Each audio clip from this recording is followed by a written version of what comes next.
Well, but the first that I cooked with was the drinking wine. How'd you get it? I don't know. You know. Tell. Give it up. I really don't remember. I may have went and bought it myself. Ooh.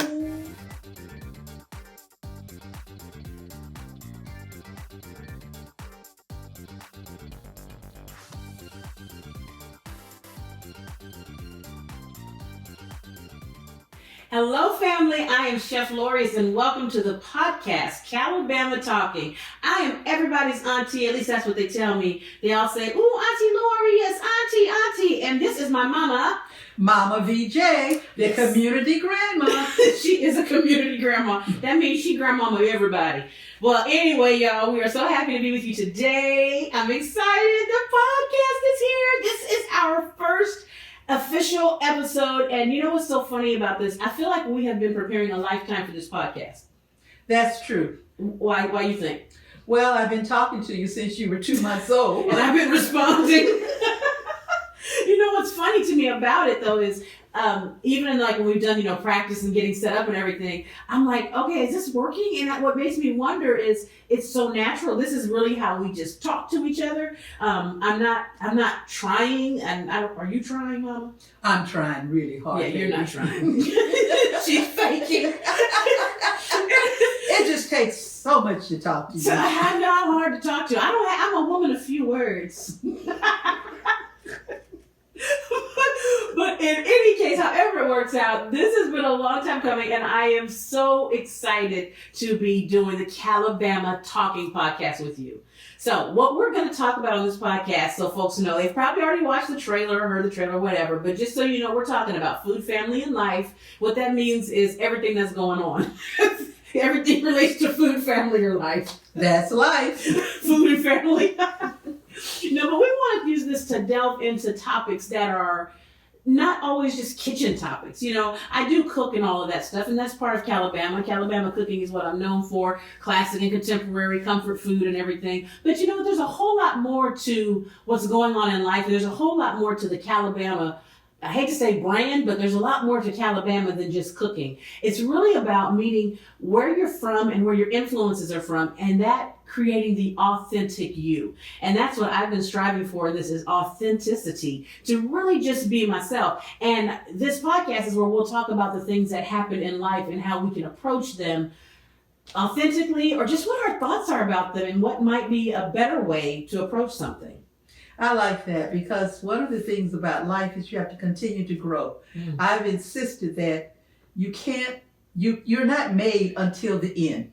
Oh. This is a continuous process. The scripture talks about from glory to glory. Yes. He talks about little by little. Yes. We're always growing, always changing. And what I like about the podcast is I'm going to see, and you're going to discover how much I've grown.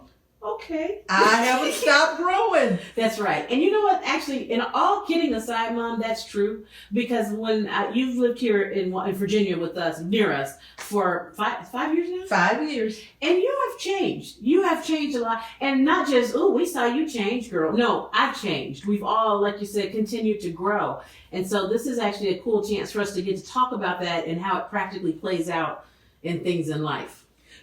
Interestingly, because I moved here 5 years ago, and when I moved here, I was sick. Yeah. I had to live with you for 3 months until my place was completed. And one of the things that I really wanted to be sure that I didn't do was get entangled in my daughter's life. I'm entangled. Okay. But Mama, I just really wanted to kind of not be all over the place. Okay, you want me to tell you why I'm laughing? I'm not laughing at what you said. I'm laughing because this right now, this is starting in the summer of 2020. And I guess it's been within the last 6 weeks, folks, when Will and Jada Smith did the whole thing about the entanglement that she had. I'm sorry. So when you said I didn't want to become entangled, I was like, there was no fear of entanglement. No, enmeshed is the word. Oh my word. Yeah, they gave a whole new meaning to entanglement. No, not that. Yeah, she had an entanglement. No. I did not want to be enmeshed in her life. This was not immersion. Yeah, exactly. You weren't being baptized into each other's lives. Exactly. Oh my God, that's so funny. I love that you said entanglement, though. That just puts a time on this. So whenever somebody hears this, if you don't know what the entanglement was, go find somebody who was around in 2020 and ask them to tell you about Will and Jada and the entanglements. So, ooh. Yeah, that's a whole nother thing. We'll talk about that later. I haven't grown that much. Okay, thank you. My mother's still in there. Yes. Well, okay, guys. So here's what we're going to talk about today, okay? And I say it like that because the life topics, as I call them, are the things we're going to talk about on the podcast that are, real time, real subject, real things that are happening. I'm not telling my mom about them before the podcast because if I tell her about them too early, she will start curating an answer and figuring out what she thinks you should say because she was raised proper. She was raised to be an appropriate lady. You understand? And I don't want that. We don't want that here. We want the real you. Okay? Let me tell you this. Uh-oh. I raised her to be proper too. No, you didn't. Yes, I did. She just kind of pushed it aside. I'm authentic now. Whatever. That's Calibama, y'all. So she doesn't know what we're going to talk about. But in full disclosure, on this first episode, she does know what we're going to talk about because we're not afraid to talk about things that we don't always agree on. And this is not a perfect conversation. So I don't want you to watch this podcast and think, oh, what's going on? I can see the cameras or I can see the computer. Honestly, this is me and Mom having a real conversation. This is how we talk. This is how we express things. We don't always agree with each other, but we always love each other. I have never in my life ever one time feared or worried or been concerned that my mother would not be there for me because of a choice I made or something I said. And that spills over into this. So just know before I say anything, I still love you. I wish you could see her face. Oh, so you should tell me you forgive me. No, I do not forgive you. And besides, why should I forgive you? Well, you need to forgive me. I'm the one who's woke. Well, go back to sleep. Okay, we're going to get into the topic. Today's topic, and you'll get to know a lot about us through this podcast, so I'm so happy you're on this journey. Be sure to subscribe and share all that stuff. Okay, to drink or not to drink? That is the question. And you're like, what does that mean? Okay, I'm going to give you some background, and then we're going to get into it, because we actually, I think we feel a little differently about this, but I don't know for sure. We're going to find out, because we're going to be honest. We grew up Pentecostal, very, very saved, very, very holy. And anything that was probably fun, we probably didn't do it. And alcohol, of course, was completely out of the conversation altogether. But now we all have, as we said in the beginning, we've grown, and some of us have different perspectives on the role of alcohol in the life of a Christian. And so we've had this conversation kind of over time, to drink or not to drink. And so that's what we're going to talk about. This is not a curated conversation, even though she did know we were going to talk about it ahead of time. But that's it. Okay, Mom, you go first. Why you want me to go first? Because I want to hear what you have to say so I can curate my answer. Oh, okay. Well, I have grown a lot in the area of how I look at drinking alcohol. But I'm going to put out the outside parameters and one of my reasons for not, no, I need to say it a different way. Growing up, everything was a sin. Yes. And to the point that I remember we having arguments in church, or maybe I should say debates in church, about whether or not the communion drink should be wine or grape juice. I mean, to the point that in some churches, they just stopped doing communion because they couldn't agree upon whether or not it was wine or grape juice. So that's basically where I come from. Right. But the other part of it is my dad had a real interesting take on alcohol. Yes. And this was his statement. Why should he pay money for something to ingest that was going to make him act like a monkey and be like a fool. Oh, Lord. He said, I can be like a fool without paying any money. I can do that for free. So you got to understand it. I also have seen the downside of alcohol. Yeah. I've seen I've had friends, family members that have had gone a little bit too far. Mm-hmm. And I've even seen it cause cancer. So it's like it's just way over the top for me. Now, as far as the scriptures, yes, let's go to the word.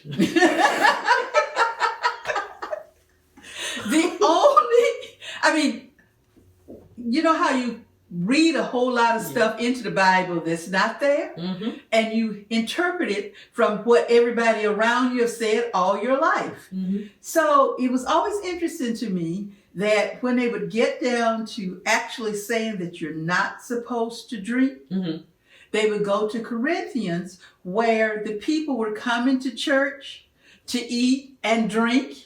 That's right. And they were getting drunk, and then they were setting up a division where they would have the ones that were wealthy were getting drunk, while the ones that were poor were sitting there just watching them.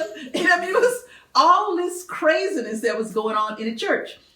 So the argument was then we shouldn't drink. And I can buy that. But now where I am today, if you want to do a little wine, that's fine. I'm still not on that strong drink stuff. You know that dark liquor? The black glass. See,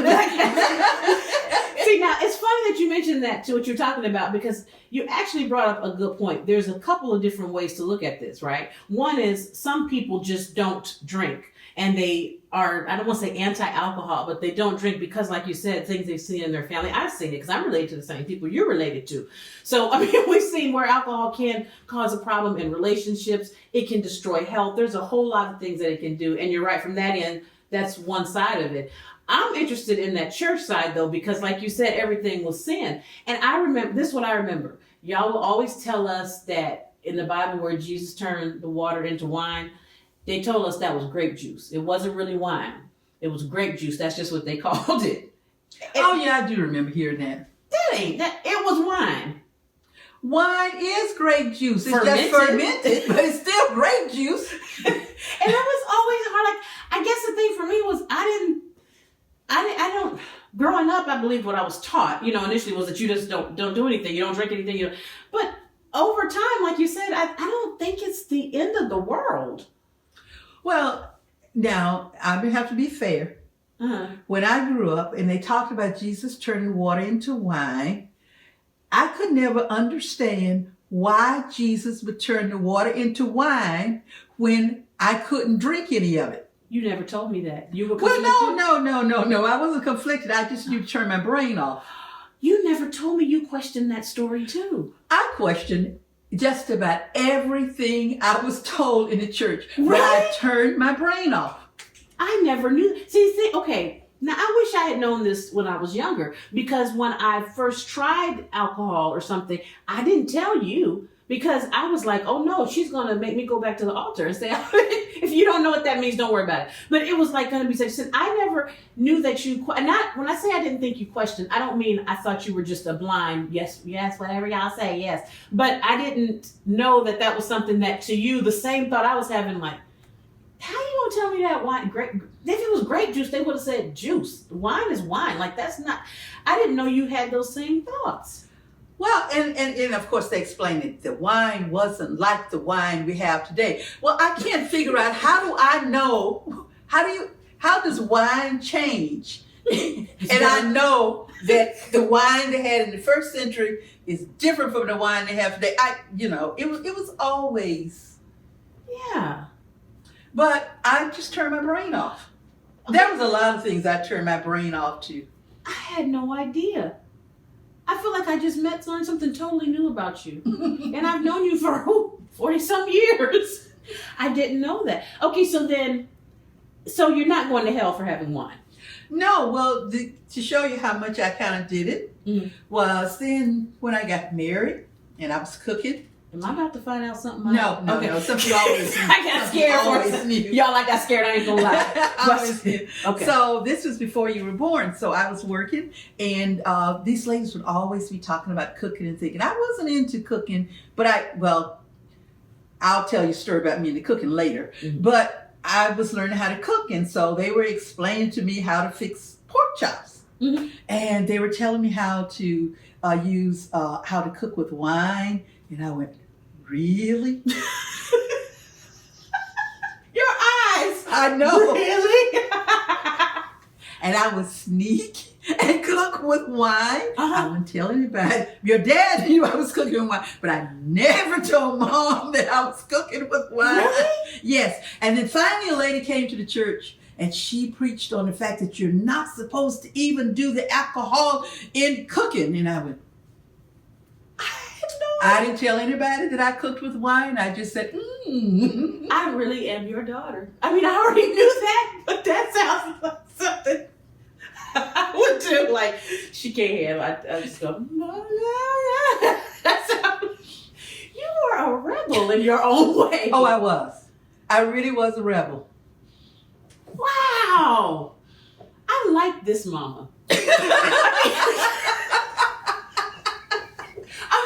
I like this. Okay, let me see. How do I say it? I like how getting older, not for you, I'm talking actually about me, not you getting older, me getting older. You can start to appreciate your parents as people.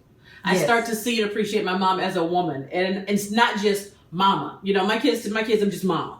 And that's all they see. They don't see Lori the woman. They see mama. You know what I mean? And I just saw mama. But now I'm like starting to see Frances. Oh, that's her Southern nickname. Virginia, the Mama VJ, the woman. No, stop using my government name. Don't use your government name. My name.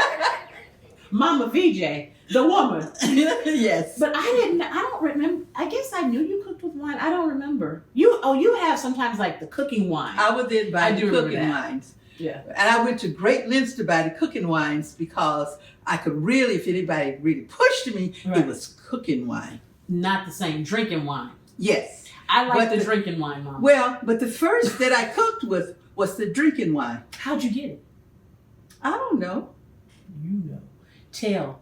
Give it up. I really don't remember. I may have went and bought it myself. Ooh. I can't imagine that I told your dad to buy it because, boy, he would have loved that. Yes. He was always, are you really sure? It's cooking wine. He said, okay. Oh, man. Well, okay, so then I don't feel as bad. I mean, I don't feel bad about that, but I mean, let me tell you what I mean. I don't have a problem with wine, right? I don't have a problem with alcohol. I have a problem, to me, the issue comes on a different biblical principle, which becomes excess and doing something in excessiveness. So to me, the problem, I don't like, even though I don't mind drinking, I don't get drunk because that's not okay. I can't be sober. I can't be in my right mind if I'm drunk. I don't have a problem if I have a drink, so that's fine. But if I'm at the point where I can't function, that's not good. And that's not of God. I can't even function. So that's like the thing for me is if it's something that you're having to enjoy or whatever you like it, but don't go overboard. Don't become gluttonous with it.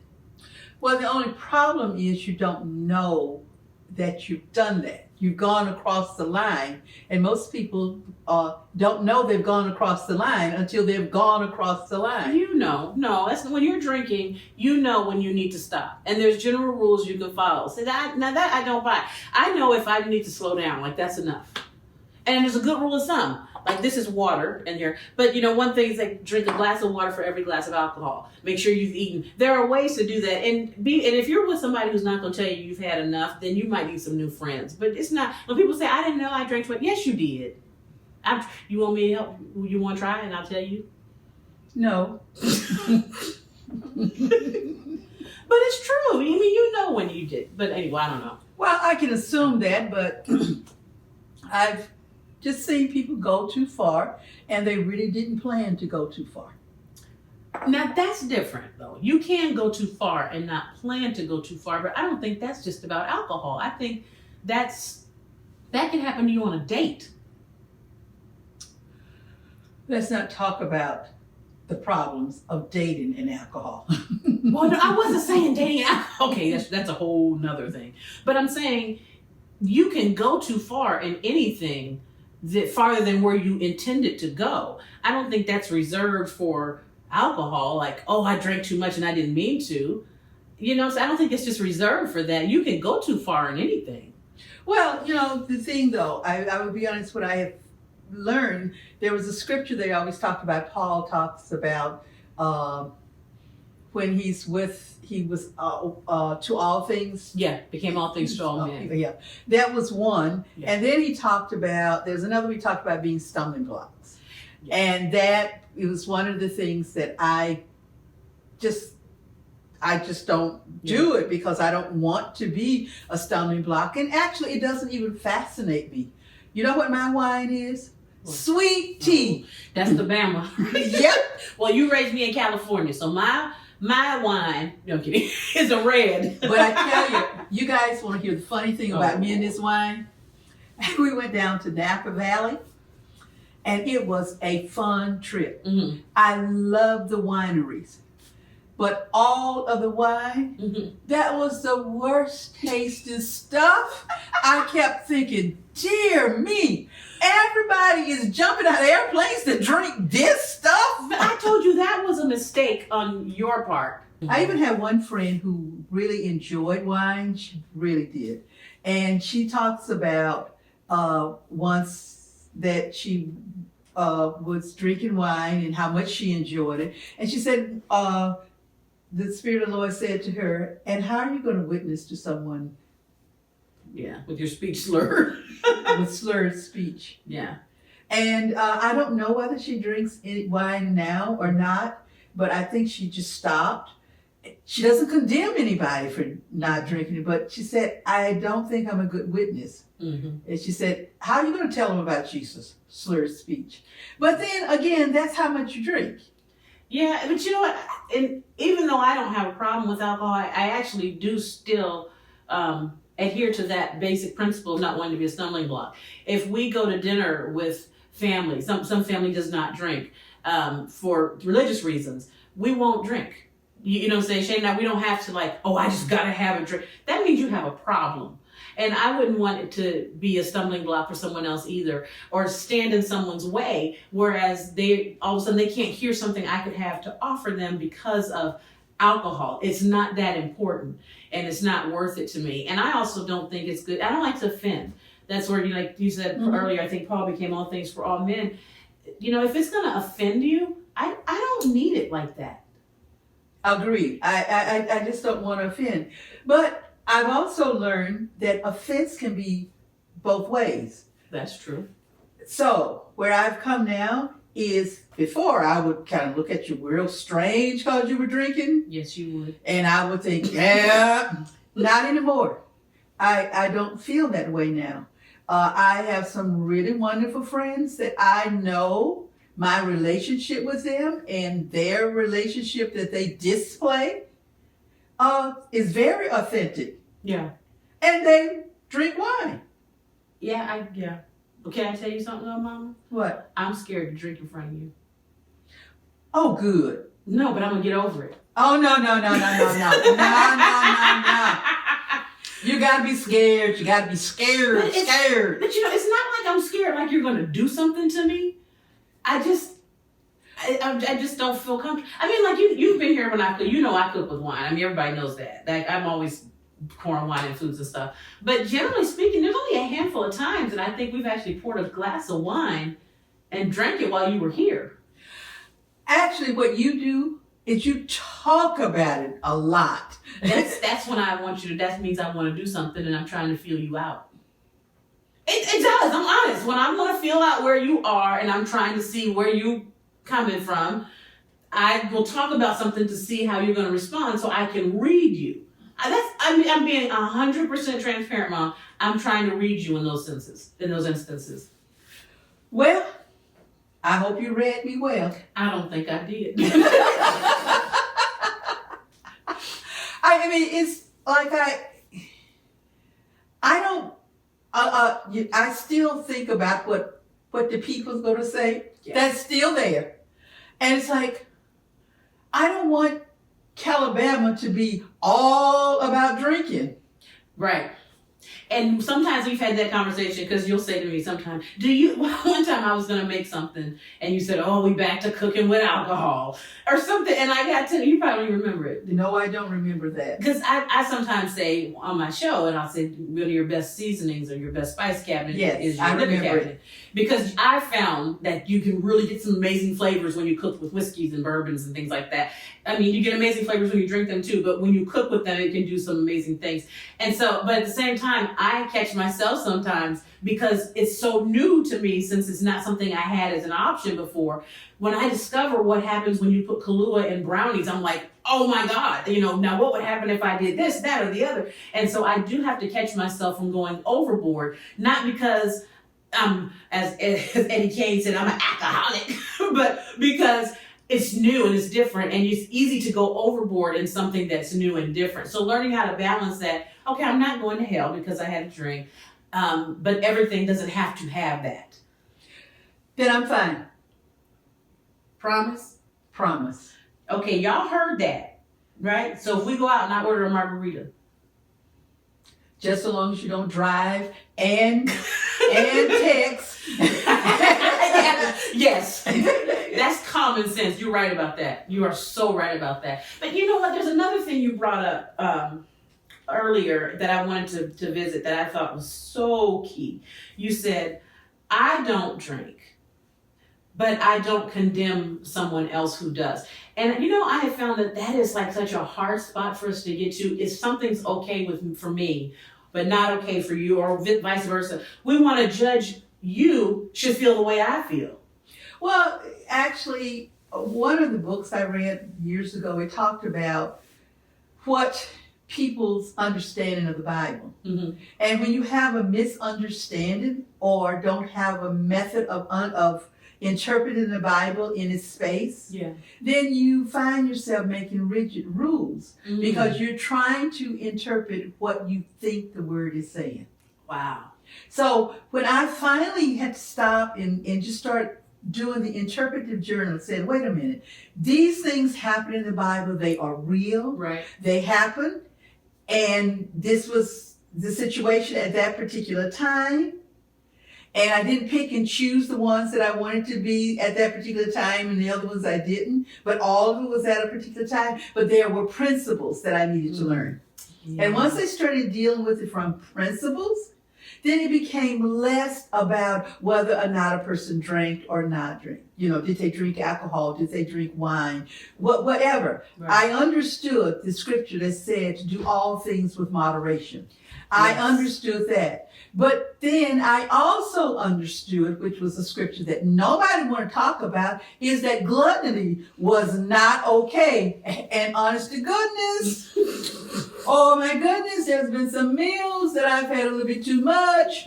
Yeah, now you know that in church. We got a lot of meat on the bones in church. We can eat pork chops and fried chicken all day and then turn around and condemn somebody for a glass of wine. Excuse me? Well, I need to because you added on to that. You have ought. Oh, that's the famous church term. I have ought. Yes, I have ought against you. Wow. You ate all of my chicken and my potato salad and my banana pudding and then got a glass of wine. That ain't right. The devil all in you. All you needed was some iced tea. The wine of the South. Sweet though. Sweet tea. Wow. Mama, you have so much wisdom. It's so fun for me. You become a church mother in your own way.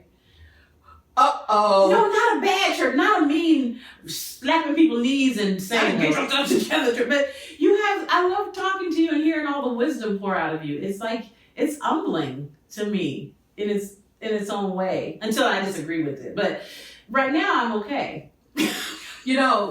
Last year, I think we can deal with time. Okay. Last year, I went on my dream vacation. You did. That's right. And when I brought Lori back, I forgot about that. I brought her back wine charmers. You sure did. Wine charm glasses. And Shane said to me after, he said, why did your mama bring you that? And I said, this is her way of telling me she knows I drink wine and she's okay with it. That's what she's telling me. And he was like, why couldn't she just tell you that? I said, you don't understand how me and Mama communicate all the time. Was that what you were trying to tell me? That and I couldn't, that I knew, I don't know. I don't know. All I know was I was trying to find something and I thought, she'll like this. Well, one day, if you feel up to it, I'm going to have you try a sangria. That's just wine and juice. Maybe that's what Jesus made, sangria. I don't think so. Wine and juice. But if you don't want to, it's okay. And I don't judge you for it. And if I enjoy sangria, you don't judge me for it. Mom, we're friends. You're the best. Well, hope you all know whatever your stance is, however you feel about it, there is no condemnation. This is a guilt-free zone. And we are not judging anybody for what you do or don't do. We just wanted to talk about it because, a lot of times we don't talk about stuff. Everything gets pushed under the rug. So I hope you've enjoyed Calibama Talking today. Mama and I have enjoyed talking and running our mouths, which is what we do best, but we still talk about things that mean something. So I hope you'll join us next time right on this podcast weekly for Calibama Talking. If you have some things you're kind of thinking about and say, what do y'all think of this? Or have a discussion about that. Please drop an email to Lori, Lori, at cheflorious.com or hit me up on Instagram, Facebook, Twitter, anywhere in the social media world for Chef Lorious. All right, guys, thanks for joining us. We're signing off. I am Chef Lorious, everybody's auntie. And I'm Mama VJ, the community grandma. Have a wonderful day. Happy talking. Bye.